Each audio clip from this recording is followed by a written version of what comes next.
Bom, de hoje até sexta-feira, são 3 dias, de inúmeras palestras que serão realizadas nesse auditório. Desejamos que todos tirem o máximo de proveito das palestras e aproveitem para visitar os estandes dos expositores no Salão Nobre do Pica-Pau e na área externa.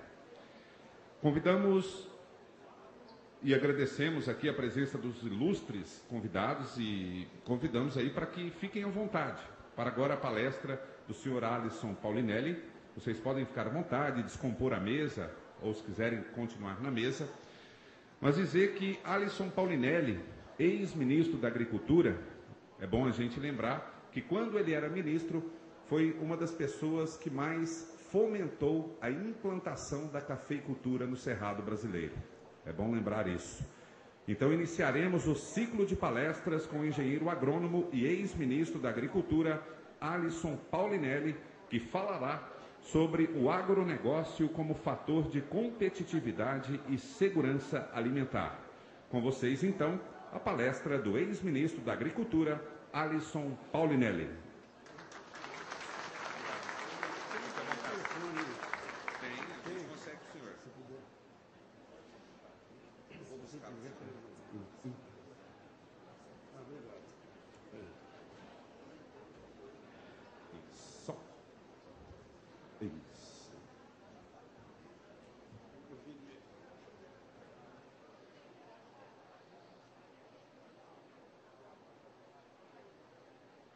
Excelentíssimas autoridades, eu pediria permissão para, em nome do nosso ilustre secretário da Agricultura, cumprimentar a todos que nos honraram com suas presenças na abertura da nossa Penicafé.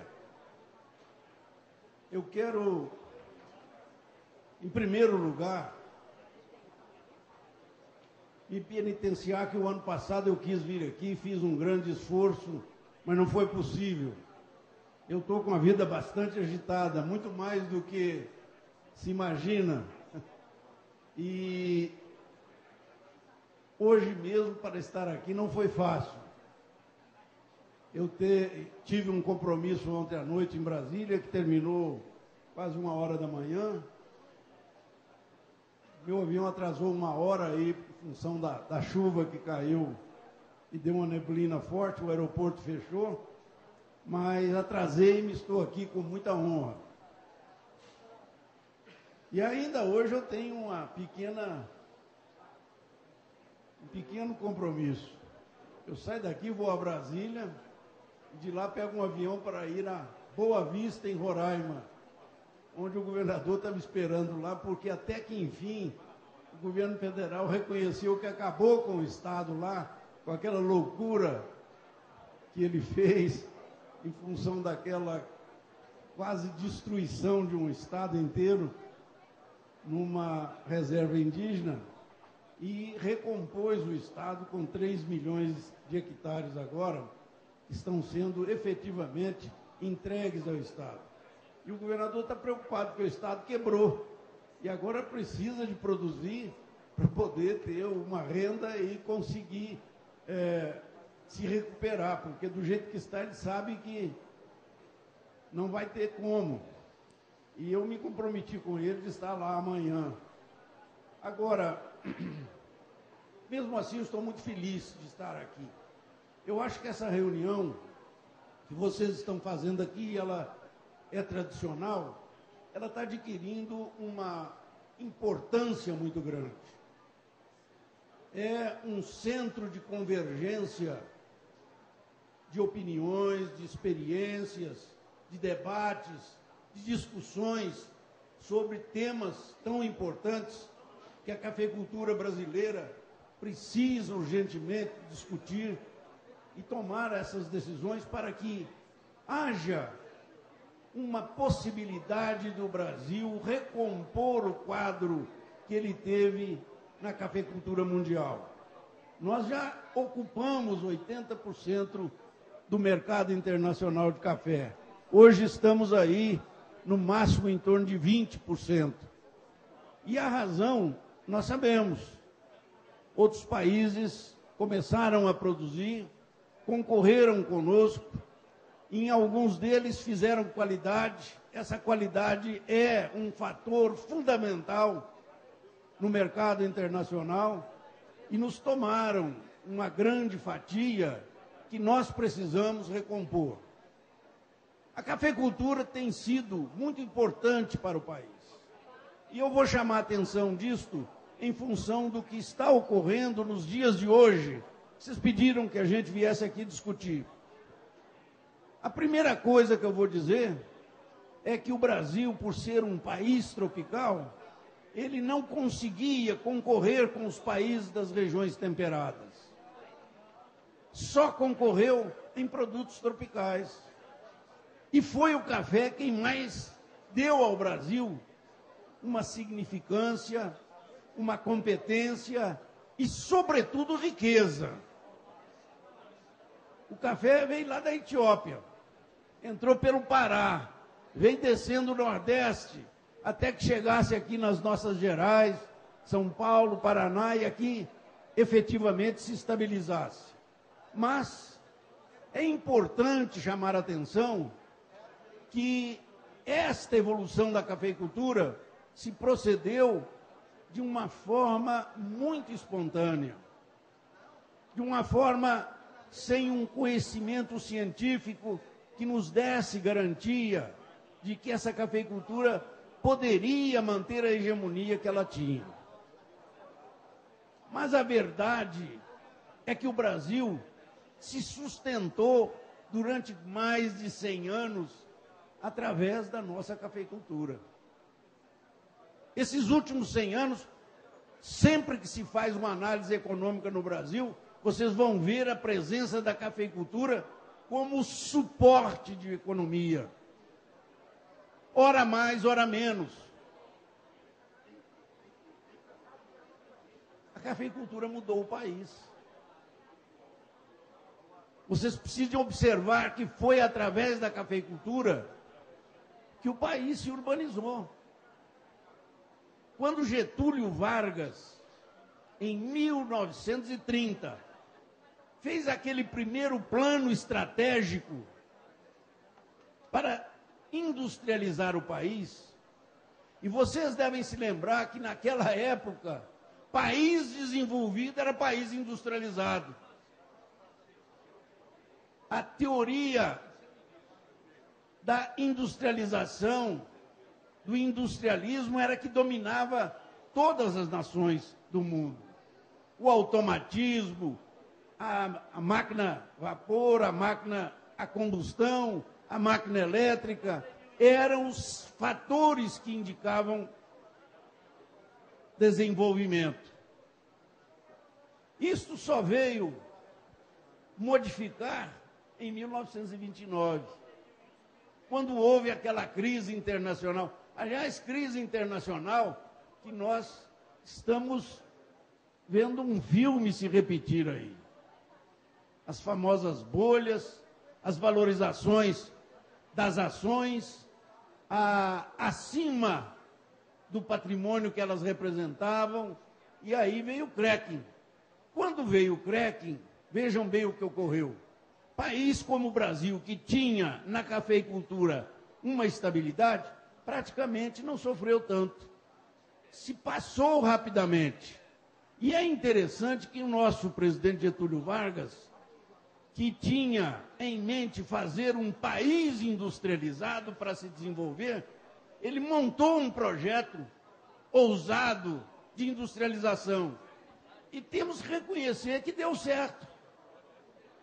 Ele começou com a nossa famosa Companhia Siderúrgica Nacional, que foi a primeira a pegar recursos naturais que nós dispunhamos, o minério de ferro, fez o ferro, o aço e tantas outras atividades.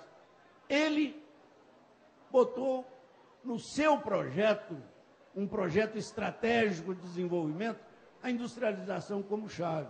E mexeu em outros setores, na siderurgia mesmo, de menor porte, na indústria de madeira, na indústria de tecidos, na indústria chamada de produtos de uso temporário, a indústria branca, da geladeira, do fogão, etc. E ele conseguiu começar a industrializar o café. Agora, poucos historiadores e poucos economistas notaram que quando Getúlio entrou em 1930, o Brasil tinha um estoque de 61 milhões de sacas de café. E que o preço bom permitiu a ele fazer investimentos, e investimentos que não eram tão racionais quanto se pensava. O Brasil não tinha conhecimento de tecnologia industrial. Nós tivemos de importar tudo. Até os galpões eram importados. Hoje aqui em Minas, nós, em vários locais, ainda vemos aqueles famosos galpões metálicos importados da Inglaterra, da Holanda, dos Estados Unidos, para abrigar as nossas indústrias da época. Nós não conhecíamos nada de engenharia industrial. Importamos os projetos, pagamos caro. Pagávamos royalty do conhecimento que eles tinham. Nós não tínhamos empregados preparados. Os comandantes da indústria vieram todos de fora. Esta era uma época em que se queria fazer esse país crescer e desenvolver, mas sem conhecimento. Não é fácil fazer isso, não. Nós pagamos um tributo muito caro, mas muito caro mesmo, para que o Brasil tivesse a sua industrialização. Mas, de outro lado, o Brasil começou a mudar. Quando Getúlio Vargas montou o seu plano, havia apenas 20% da população que era urbana, 80% era rural. Era um país rural, onde é difícil chegar à educação, à saúde, às estradas, a comunicação era difícil.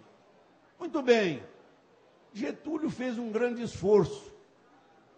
O seu plano, hoje analisado, nós vamos verificar que ele só existiu em função da cafeicultura nacional. E o Getúlio não foi tão de sorte assim, não, porque 5 ou 4 anos depois, ele teve problemas no preço do café.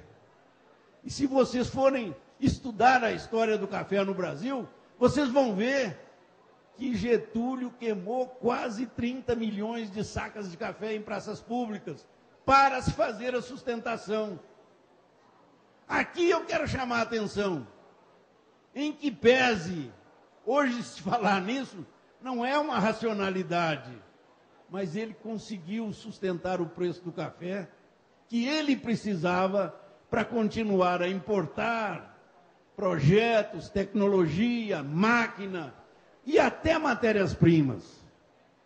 Quem estuda a indústria de tecido do Brasil vai ter um susto.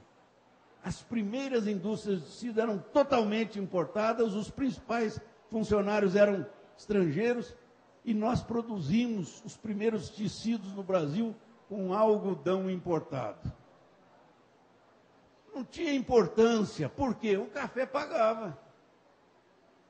Nós vendíamos uma saca de café, ela tinha uma remuneração razoável, o governo tributava demais o café, colocava taxas de exportação, confiscos, etc., etc., e se pagava tudo aquilo que foi verdadeira farra industrial brasileira, mas que mudou o país. Isso é que é importante, o país estava se modificando.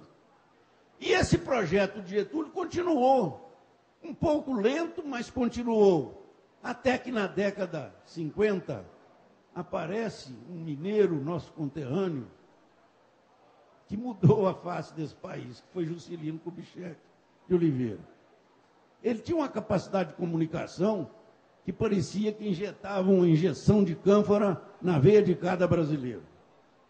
E ele falou, nós vamos mudar o Brasil em 5 anos. E fez o seu plano quinquenal atingindo estradas, energia, comércio, indústria. E o Brasil começou a mudar. Mas se nós formos analisar por que Juscelino pôde fazer aquilo, e é preciso que a gente hoje estude a história para ver como é que nós temos que mudar algum conceito nesse crescimento que nós precisamos para o Brasil. Poucos se lembram, quando Juscelino entrou, ele tinha 81 milhões de sacas de café estocadas no IBC. Ora, 81 milhões de sacas de café naquela época dava para exportação de mais de 3 anos. E ele foi de sorte. Ele, além de ser demonstrou ser um excelente administrador, ele teve sorte. Ele não teve que fazer como Getúlio para o café se sustentar. E os 5 anos que ele teve lá, o café tinha boa cotação internacional. E o Brasil vendeu o seu café. Ele ajudou a fazer o café escoar numa velocidade maior, dando um saldo na nossa conta corrente externa significativo, que ele usou para fazer as nossas estradas, as nossas usinas hidrelétricas, que ele fez muita, para fazer o desenvolvimento do comércio, da indústria. A indústria ainda era obsoleta, sim.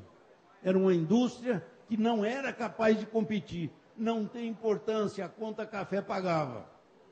Não tem importância. Não. Olha que isso não pode se repetir mais. Aliás, Juscelino era um homem de visão. Poucos aqui vão saber que ele foi o primeiro a criar o nosso CNPq. E o CNPq foi um dos primeiros órgãos a fomentar a ciência, a tecnologia, buscou as universidades, tentou fazer com que o Brasil se mobilizasse na sua massa cinzenta. O Brasil começou a modificar. Fez Brasília. E vocês veem que no período de Juscelino nós não tivemos inflação tão alta. Ele foi um homem de sorte, porque a conta café pagou todo o trabalho que ele fez. Pagava o custo da indústria, pagava a geração desta verdadeira mobilização nacional. Ele teve aquele plano, vamos crescer 50 anos em 5. E olha, vamos ser francos, ele conseguiu fazer isso. O Brasil deu um salto. Só que quando o Juscelino saiu, o Brasil era outro. Completamente outro. 50% da população era urbana e 50% era rural. Olha, gente, é preciso que a gente busque na história algum ensinamento que nós perdemos. E é muito importante sentir que foi graças à visão do produtor brasileiro que lutou incansavelmente, sofrendo confiscos cambiais, sofrendo tributações, sofrendo todo tipo de agressão econômica no seu produto, que sustentou esse país.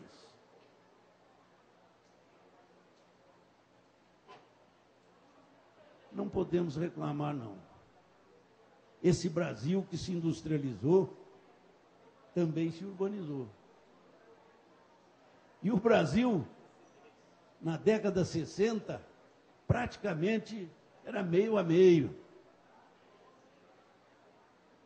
Os homens da área rural, as famílias, iam para a cidade à procura de emprego. Aparentemente, o emprego urbano pagava mais do que o rural. Ele não observava que nesse emprego ele tinha que pagar o aluguel da casa, tinha que pagar o transporte, a vestimenta era mais cara, tinha educação, tinha saúde e outras coisas que lá na roça ele conseguia fazer com a sua capacidade de produzir. Eu me permitam contar, eu me lembro bem da fazenda do meu avô.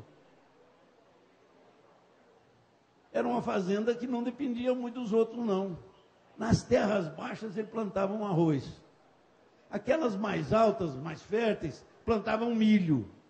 Com milho ele criava um porquinho, a galinha e assim sucessivamente. No cerrado ele soltava a vaca, ela dava o bezerro, dava o leite. E a fazenda tinha lá a hortinha, tinha a manga dos porcos, etc. E a fazenda praticamente só comprava duas coisas: sal e querosene. O resto se resolvia. Era chamado autoabastecimento. Agora, à medida que se criavam empregos na cidade, que as famílias iam indo para a cidade,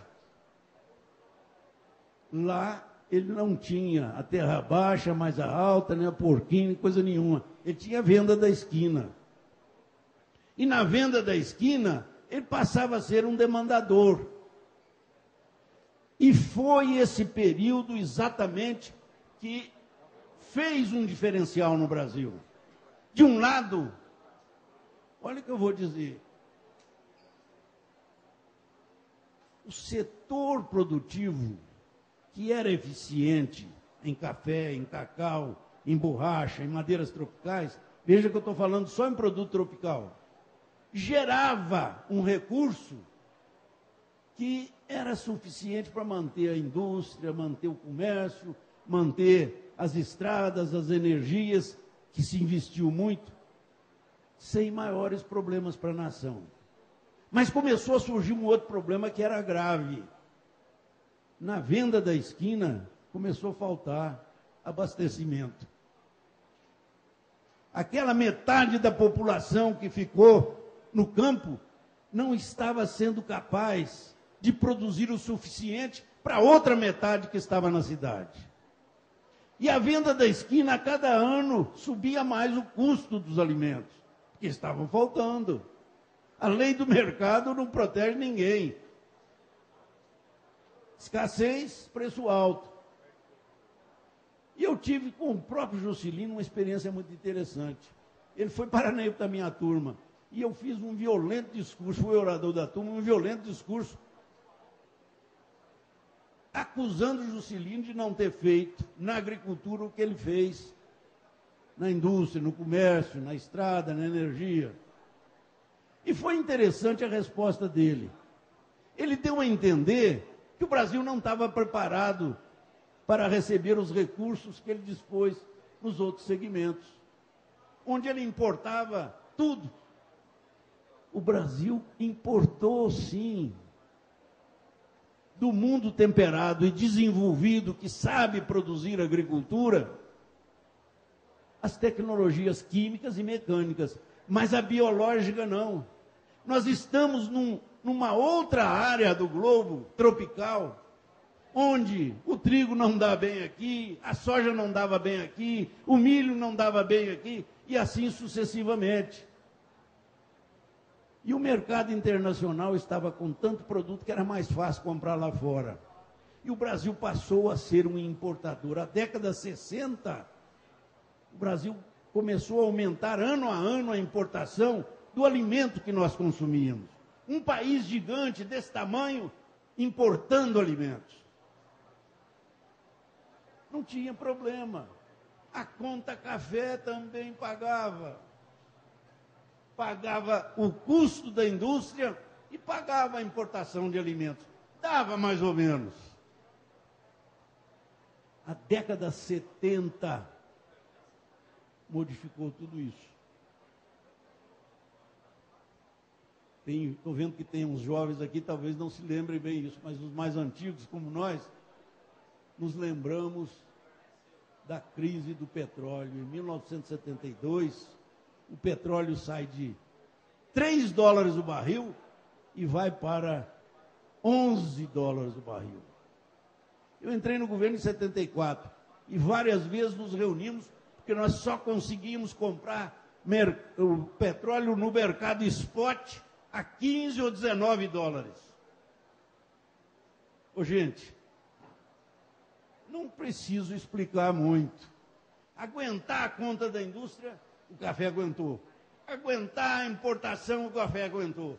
Agora, aguentar a importação de 80% do petróleo que nós consumíamos, e foi o próprio Juscelino que abriu estradas, fez fábricas de automóveis e tantas outras coisas, nós não tínhamos petróleo. A conta café não deu. Eu estou querendo dizer isso aqui, porque eu acho que nós estamos vivendo um momento muito semelhante, onde nós precisamos tirar a lição do que perdemos para não errarmos. A conta do café não deu e o Brasil entrou em pique. Nós tínhamos feito tudo que era possível. Tentamos importar pacotes tecnológicos. Eu gosto muito de contar a história da vaquinha argentina. Não sei se tem algum argentino aqui. Uma vez eu contei essa história, tinha um argentino, ele acabou concordando comigo. A vaquinha argentina, no jornal brasileiro, a mídia sempre é muito contra nós produtores, dizia o seguinte: o Jeca Tatu brasileiro, infelizmente o agricultor brasileiro tomou essa pecha, aliás, não entendo como é que Monteiro Lobato, um dos homens mais lúcidos que o Brasil já teve, criou a figura do Jeca Tatu e pegou. Ocorreu o seguinte: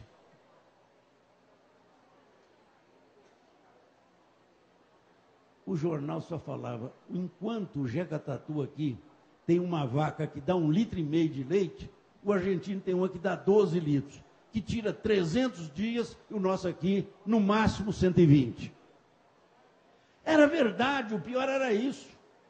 Eu era estudante nessa época e via a imprensa malhar o agricultor brasileiro e ficava doente com isso. Quando eu pude, como estudante, a primeira viagem que eu fui fazer foi na Argentina para ir ver essa vaquinha. E cheguei lá e fui procurar a vaca. Procura daqui, procura dali, eu só via vaca holandesa. Eu falei, mas cadê a vaca argentina? Não, essa aqui. Aí eu fui descobrir. A Argentina está além do paralelo 30 e tem um clima semelhante ao hemisfério norte. O que o argentino teve? A vantagem de poder ir lá comprar a vaca, trazer o raygrass, que é o capim mais efetivo na nutrição animal, conjugado ou integrado com o trevo. Trouxe o raygrass, trouxe o trevo, plantou ali embaixo no chaco, que é frio, tem as estações como lá, pegou muito bem, ele botou a vaca em cima e tirava 12 litros. Se nós aqui do Cerrado Brasileiro fôssemos lá, pegasse essa vaca, o raygrass, o trevo. Primeiro, nem o raygrass, nem o trevo ia nascer e vegetar. E a vaca, eu lhe garanto, só depois de uma semana, só o urubu ia levantar essa vaca. Essa é uma história que eu nunca esqueci e que eu peço a vocês que analisem que fato é esse. Nós somos um país tropical absolutamente diferente da Argentina, dos Estados Unidos, do Canadá, da Europa, da China. Nós somos um país tropical e temos que agir como agentes que procurem utilizar os biomas tropicais que nós temos para tirar deles o alimento que nós precisamos.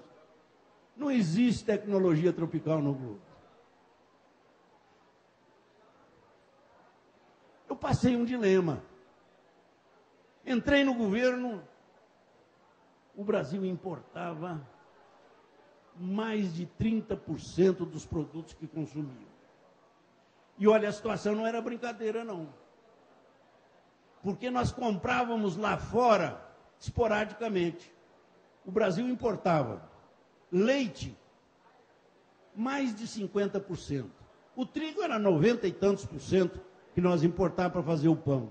A carne, nós importávamos toda a carne do Uruguai e da Argentina, e graças àquele programa excelente que fez a Austrália, ela passou a ser exportadora. O Brasil foi o primeiro grande cliente, importava carne à vontade da Austrália. Nós não tínhamos carne aqui. Nós importamos arroz das Filipinas. Nós importamos feijão. Há um fato interessantíssimo. O agricultor, nos Estados Unidos não se come feijão. Feijão que se come lá, que é feijão branco grande, horrível, que nós aqui não comemos. Descobriu que o Brasil não era capaz de produzir, passou a produzir o feijão roxinho, e naquela época não tinha o carioca, não. Outros feijões lá para exportar para nós, e nós comprávamos. Ô, gente, por que eu estou contando isso na maneira bem mineira, como eu sou produtor como vocês? É para mostrar que tem alguma coisa que a gente não pode abrir mão. O Brasil tem que ter diferenciais. Nós somos um continente que não podia ficar dependente exclusivamente de meia dúzia de produtos tropicais que tinham valor no comércio internacional. O principal deles, o café, que gerava todo o nosso saldo da balança comercial. É perigoso isso. Qual era a solução que nós íamos ter? Vamos produzir mais café, o mercado não estava bom. O mundo estava já começando a entrar em crise e o preço do café caindo internacionalmente. Vamos produzir mais o quê? Madeira, vamos acabar com nossas florestas, exportar essas madeiras, também não dava. O custo era muito caro e a vantagem financeira que a madeira deixava era muito pequena. O Brasil estava dentro de uma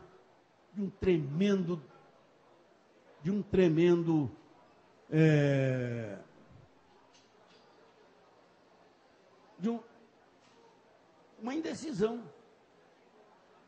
O Brasil tinha que resolver o seu problema.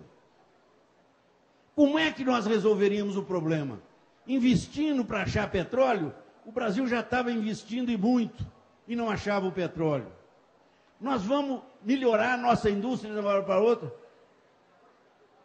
A nossa tecnologia industrial naquela época ainda era muito fraca e nós não concorreríamos com as indústrias do mundo, que além de serem melhores, os governos subsidiavam essas indústrias. E nós não tínhamos como subsidiar. O problema estava em tentar usar os recursos naturais que o Brasil tinha. Esse era o nosso desafio. Como vamos resolver essa questão? Não tivemos dúvidas. As nossas escolas das ciências agrárias estavam evoluindo, criando uma mentalidade que copiamos lá dos Estados Unidos. Copiar coisa boa não faz mal. Era a mentalidade do Land Grant College. É ensino, pesquisa e extensão rural. E isso começou a aproximar essas nossas escolas do meio produtivo.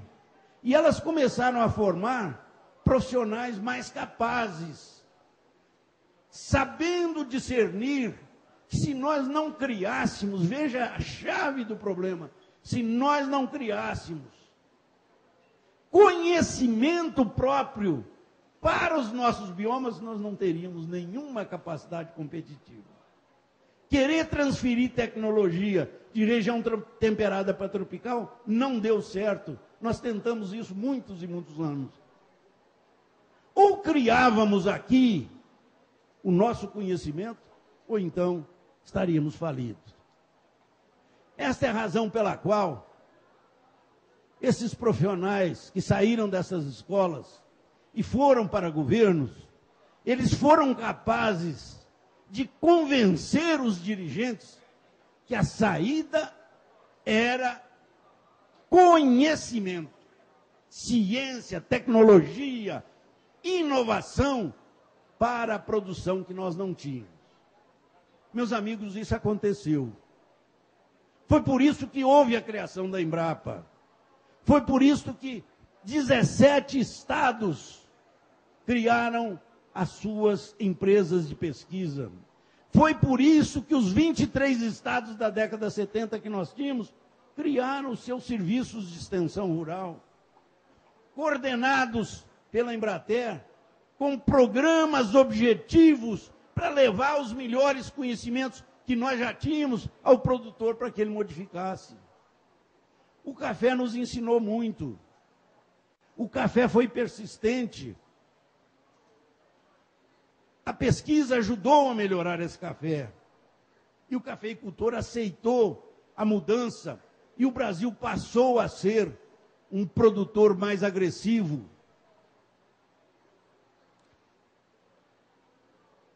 Eu queria que os senhores próprios, que são desse setor, analisassem o que se passou nesse país nesses últimos 40 anos, 50 anos. Houve uma profunda modificação.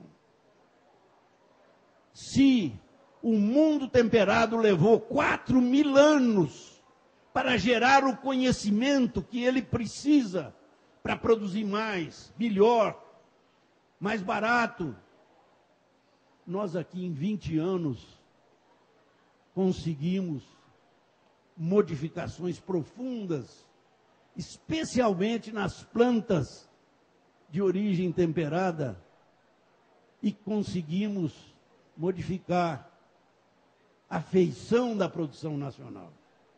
Eu me lembro bem, quando entrei no governo, o Brasil produzia 200.000 toneladas de soja. Sabe por quê? Porque a soja que estava sendo produzida aqui é aquela que saiu lá da China, passou pelos Estados Unidos e veio para cá. Ela exigia 16 horas de sol por dia.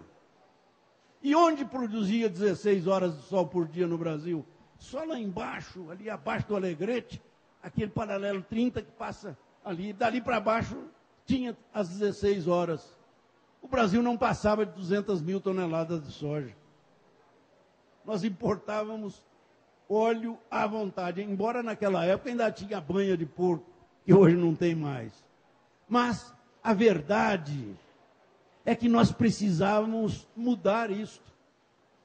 Foi preciso que um grupo de cientistas pegassem essa planta, começasse a fazer cruzamentos com plantas de outras regiões mais resistentes, e foi melhorando, melhorando, e hoje, em menos de 30 anos, o Brasil tem hoje soja no Equador produzindo mais do que no Corn Belt e produzindo mais do que na China e na Índia.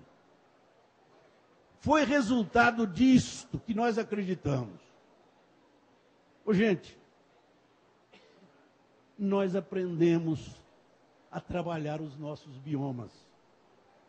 O Dr. Norman Borlaug, o único prêmio Nobel da Paz no setor de alimentos, ele reconhecia o Brasil. E ele dizia assim, com muita ênfase, a agricultura nasceu no mundo só em terras boas.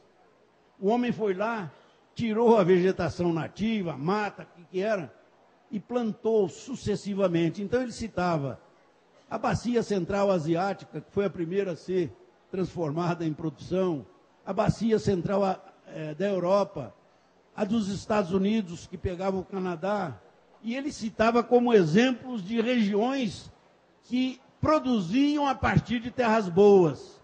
E eles que tinham uma preocupação muito forte, que era a preocupação de até quando aquelas terras aguentavam esse sistema produtivo. E diz ele que não dormia bem, brigava com seu travesseiro a noite inteira, pensando até quando o mundo vai ter alimentos. Ele veio aqui várias vezes. Aliás, ele foi meu consultor na Embrapa. A Embrapa de trigo, ele me ajudou a montar a Embrapa de trigo. E foi muito interessante, porque a primeira vez que ele visitou o Cerrado, ele ficou alucinado. Ele falou, olha, vocês estão fazendo a segunda revolução verde do mundo. Só que nem o mundo, nem o povo brasileiro e nem os seus governantes conhecem. Essa era a verdade. Essa era uma verdade. E ele então, e eu assisti essa palestra dele para 250 engenheiros agrônomos em São Paulo. Ele foi enfático. Estou fazendo as pazes com o meu travesseiro. Porque pela primeira vez eu vi um agricultor não pegar terra fértil que o mundo, que a natureza criou em milênios, mas pegou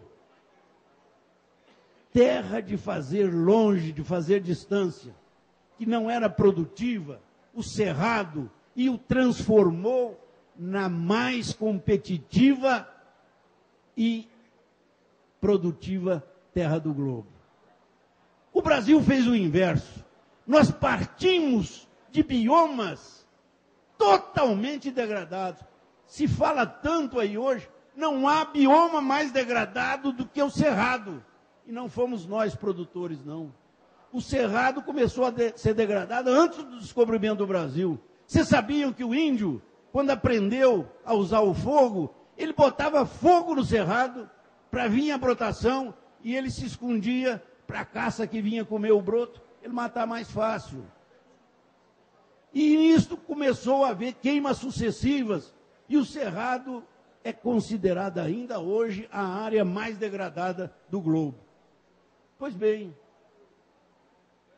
foi o Jeca Tatu brasileiro, uma botina gomeira, barrigudo de verme, assentado no calcanhar, esperando a chuva, doente, que fez isso.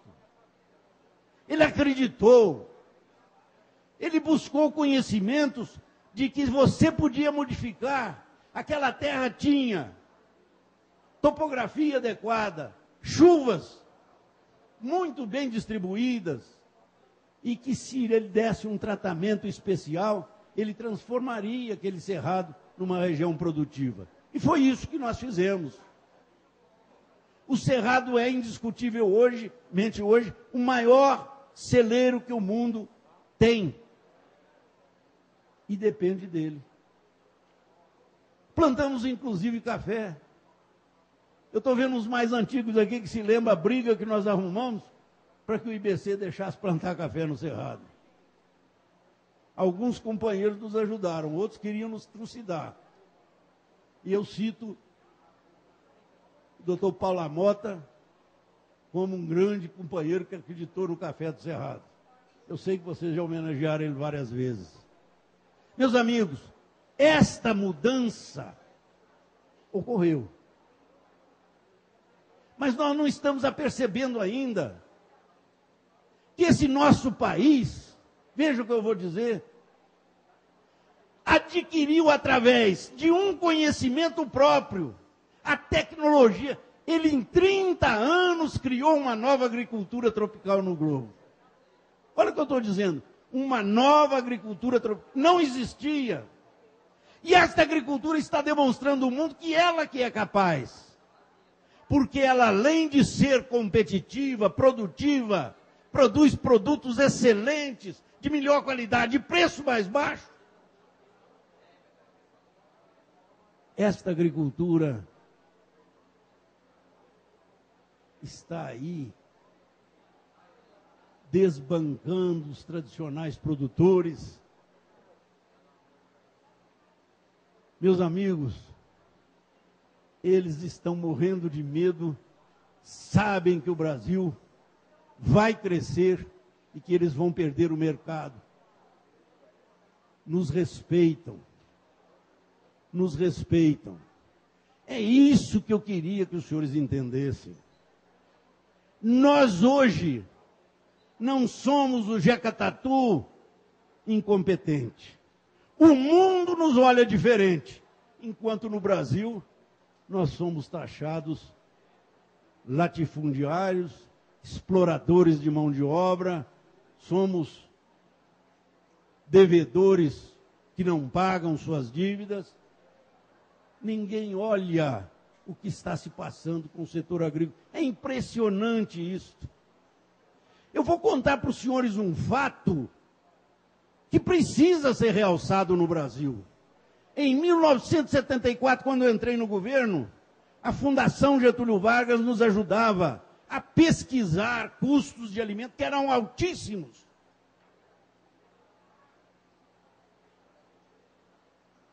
A família média brasileira, aquela que mudou da roça para ir para a cidade e lá ter uma renda melhor, melhores condições de vida, estava gastando de 42% a 46%, não do salário mínimo, não, de toda a renda familiar em alimentação.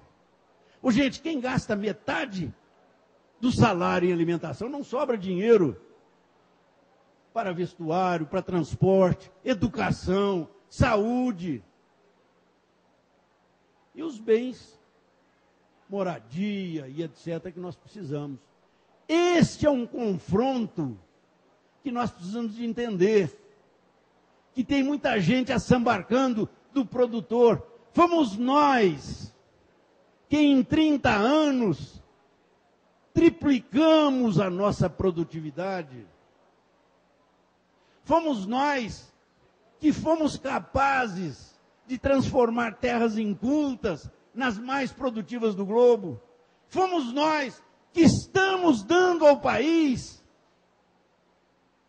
a pecha de país competente.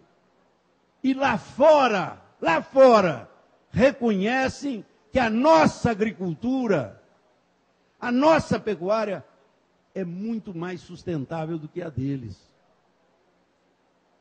Porque nós pegamos terra de fazer longe, vocês avaliem o que era o cerrado e que se transforma o cerrado depois que o agricultor brasileiro o maneja. Essa é a nossa diferença. Em 30 anos, o agricultor foi transferindo ao consumidor brasileiro aqueles ganhos que ele tinha. Os preços de 1980 a 2000, em 20 anos, caiu 70%. E eu andava tentando fazer, que eu não sou mais governo, uma análise de quanto estava custando a alimentação para a família média brasileira. E eu cheguei a dizer, olha, não vai a 18%. Falei isso várias vezes. Graças a Deus, o IPEA, o ano passado, fez o estudo. E publicou. E poucos brasileiros viram, infelizmente. Aliás, os governos que estão aí não querem, especialmente os populistas, não querem divulgar isso. Sabe o que ocorreu? O gasto da família média, o ano passado no Brasil, era de 13,6% de sua renda. Não era mais o 42, 46, até 48, como foi em 1978. 13,6%. Vamos parar e pensar um pouquinho. 13,6% vai sobrar dinheiro para se vestir melhor, para ter a moradia, para ter o automóvel. Estamos reclamando aí a quantidade de automóvel. Botar o filho na escola, ter melhor saúde, ter mais lazer. Meus amigos, o Brasil está se transformando rapidamente. A classe C está explodindo. É uma classe consumidora que, graças ao trabalho de vocês, está gastando 13,6% de sua renda em alimentação, e não mais 45%. Engraçado que o produtor não anuncia isso, mas alguns governantes anunciam e badalam. Graças à Bolsa Família. Gente, pelo amor de Deus, vamos ter vergonha. Bolsa Família é um negócio necessário como transição, não como meio de voto. É a Bolsa Família que está sustentando a família brasileira. Mentira! Quem está sustentando a família brasileira são os senhores de gomeira, de calça rasgada, barriga às vezes cheia de vermes, mas estão evoluindo na sua capacidade produtiva e assustam o mundo de hoje. Esses diabos desses tupiriquins já produzem mais barato e são menos poluidores. Vou fazer uma afirmação que eu sempre faço. O senhor Bush não assinou o protocolo de Kyoto? Não foi por problemas de poluição urbana. Aliás, os Estados Unidos foi um dos países que mais investiu em despoluição das suas indústrias, conseguiu limpar seus rios, fez vários trabalhos excelentes. O seu Bush foi alertado pelos seus pesquisadores. Olha, o protocolo de Kyoto pede que a produção de fibras, de alimentos, de indústria, tudo, tenha uma equação positiva de carbono. Apareceu meia dúzia de tupiniquim aqui no sul que estão produzindo sem poluir. A equação da produção no Cerrado, ela é positiva. Nós captamos carbono, principalmente depois que se desenvolveu o plantio direto com palha, a integração lavoura-pecuária, agora lavoura, pecuária e floresta. É verdade, o Brasil é outro. Está assombrando porque até aqueles que tentaram nos parar, através de conceitos, entre aspas, ecológicos, estão começando a calar a boca. E estas ONGs que eles financiaram para fazer bagunça aqui, estão começando a ficar sem saída quando entra a ciência e mostra. Olha, a região tropical está descobrindo manejo de seus biomas com a equação de carbono positiva. E o seu Bush, que não é bobo, sabia que se ele assinasse o protocolo de Kyoto, talvez não ele, mas um seu sucessor, ia ter que proibir a plantação no Corn Belt americano. Não tem saída. Nós vamos continuar a estudar, vamos continuar a buscar as soluções adequadas para as nossas condições.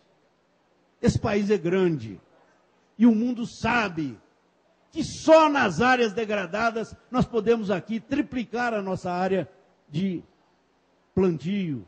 E que essa área de plantio, forçosamente, nesses próximos anos, vai dobrar sua produtividade. Eles sabem disso. Objetivamente, ele está vendo no produtor brasileiro um competidor de fato. Por isso, eles estão pressionando seus governos para dar juros mais baratos, subsidiar via seguro. Não sei se o senhor sabe, eles subsidiam lá tremendamente o transporte. Uma tonelada de milho ou de soja lá do Corn Belt, lá em cima, lá da região dos lagos, até o Golfo do México para embarcar, não se gasta mais de 6 a 12 dólares. Aqui nós estamos gastando de 28 a 32 do Planalto Central para botar dentro do navio. E mesmo assim nós ganhamos deles. Eles estão apavorados, porque sabem que o Brasil mudou o comportamento. Esta é a história que eu queria contar para os senhores. Que os senhores cafeicultores têm um papel importantíssimo, porque se não fora a persistência, o trabalho, às vezes injusto do produtor de café, o Brasil não teria passado por essas etapas a que me referi. Agora o que me preocupa é que o Brasil, vejam o que eu vou dizer, hoje é uma potência agrícola. Nós estamos este ano exportando 95 bilhões de dólares em alimentos, fibras e matérias-primas agrícolas. Meus amigos, o que o governo está fazendo disso? Estão falando em construir um trem-bala.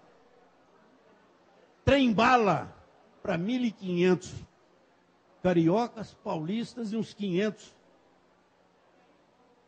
campinenses usar. Esse trem-bala, eu me impliquei com ele. Procurei quem conhece.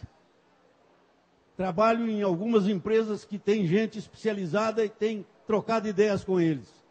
Esse trem-bala, na região que ele vai ser construído, nas condições que vai ser construído, e ele sobe muito, ele tem um problema seríssimo, Ele vai ter provavelmente subir com 2 máquinas e descer com 1 ou 2 para frear. Não será feito com 32 bilhões de dólares que o governo calculou. Aliás, ele abriu a concorrência e ninguém quis. E nem nos 50. E nem nos 50. Vai ser diferente. O trem-bala vai consumir mais de 60 bilhões de reais. E eu vou dar uma noticiazinha pequena para vocês. Os 6 corredores de exportação que nós temos, se nós investíssemos 10 bilhões em cada um, nós íamos reduzir os custos quase pela metade do que hoje gastamos. Ah, não, o Brasil hoje é uma potência e nós não podemos ficar atrás da China, da Índia, agora tantos outros países que já têm trem-bala. Nós vamos fazer o trem-bala. Melhore esta infraestrutura. Bote os 10 bilhões que ia dar para cada uma, que dentro de 10 anos nós fazemos 3 trem-bala por ano, se precisar, sem gastar um tostão extra. Porque o Brasil mais competitivo vai gerar muito mais riqueza. Gente, vamos parar e pensar um pouco. É a nossa omissão que está fazendo isso. Enquanto nós estamos aqui discutindo problemas técnicos, problemas de evolução da produção, sistema de manejo, condução, gestão, nós não somos capazes de nos reunir para politicamente exigir aquilo que nos devem. Nós temos que reunir e dizer, basta! Vamos reconhecer quem é competente nesse país? Onde está a fonte dos recursos para que nós possamos desenvolver? Como desenvolveu Getúlio e Juscelino, graças ao café? Agora é graças ao café, a soja, o milho, o algodão, a laranja, a carne que nós importamos e que hoje somos os maiores exportadores do mundo, o frango, o suíno. Meus amigos, pelo amor de Deus, a culpa é nossa. Dentro da fazenda, nós estamos sendo os craques. Fora da fazenda, nós somos os bobos. Estamos engolindo sapo sem saída. Eu quero agradecer a vocês. Pense um pouco no que eu estou dizendo.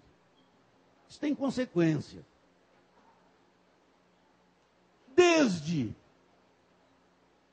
o uso do seu voto, vamos escolher gente que realmente seja disposto a planejar e executar programas que interessem ao país. Não vamos inventar trem-balas da vida simplesmente para dizer que somos um emergente forte. Pelo amor de Deus, eu prefiro ser um emergente fraco, mas produzir competitivamente para tomar posições no mercado internacional. Nos ajudem nisso. É muito sério. E eu quero parabenizá-los. Os senhores deram demonstração de sua competência. O que vocês estão fazendo aqui, o secretário tem razão, é excepcional. Café não dava aqui porque não tinha água, vocês estão irrigando. Ele sabe. Eu levei o governador, ele me ajudou a levar o governador na minha propriedade para mostrar que nós podemos produzir água, mas precisamos de usá-la de acordo com a nossa conveniência. Essa história de Minas ficar mandando reservar 70% da água para ir embora e só usar 30%, é burrice. São Paulo já é. Usar 70% e liberar 30%. E agora vamos passar para 90%. Já está na Assembleia. E vai ser votado e vai ser aprovado. E nós vamos ficar aqui quanto? Disse a assessora do governador que vamos ficar em 50%. Não dá. Minas é a caixa d'água do país. Vocês precisam manter essa água aqui em cima, porque ela é muito mais benéfica. Eu acho que é um conceito errado de água no mundo, especialmente no Brasil. Nós consideramos a água depois que ela se transforma em caudal. Ela já está indo embora. É igualzinho no meu corpo. Eu tenho quase 80% de água. O dia que ela for embora, eu acabei, eu morri. Vamos ser inteligentes. A água é benéfica enquanto ela está no bioma da terra e do solo. Quando ela está no lençol freático. Aqui se produz café com água e vocês estão botando água no café. Mas nós precisamos levar isso para o Triângulo, para o Alto Paranaíba, para outro norte de Minas, que são regiões excelentes que não estão com sua produtividade adequada porque não somos capazes de irrigar. Ô, gente, eu acredito demais nesse país. Peço a Deus que me dê força, saúde, para aguentar o tranco que eu estou aguentando, porque onde eu vou, eu tento discutir com os produtores, racionalmente, qual é a nossa saída. Não há outra saída. Ou nós nos unimos e determinamos o que necessitamos, o que precisamos e o que deve ser feito, ou então nós vamos continuar como Jeca Tatu, agachado e esperando. Muito obrigado.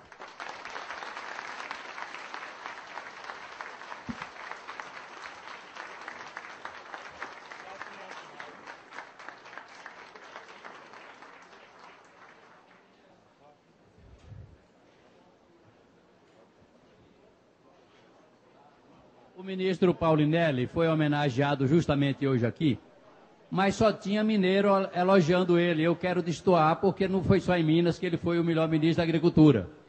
O ministro Paulinelli estava no governo e o ministro enfrentou um problema no Nordeste muito sério para um produto que vocês não conhecem, que é a fibra do sisal. Nós tínhamos 300 mil toneladas de estoque, o preço lá embaixo, o produtor endividado. O ministro Paulinelli incluiu o financiamento do sisal no Proterra por 8 anos, salvou a nossa região da miséria e deu espaço para equalizarmos o estoque de 300 mil toneladas de sisal que nós tínhamos. Então nós reconhecemos na Bahia o trabalho de Paulinelli, tanto quanto vocês mineiros aqui, e eu queria pedir desculpa para vocês por ter pegado o microfone, furando o cerimonial, para prestar essa homenagem, completar a homenagem ao ministro Paulinelli. Obrigado. Preço mínimo também. É, o preço mínimo, né?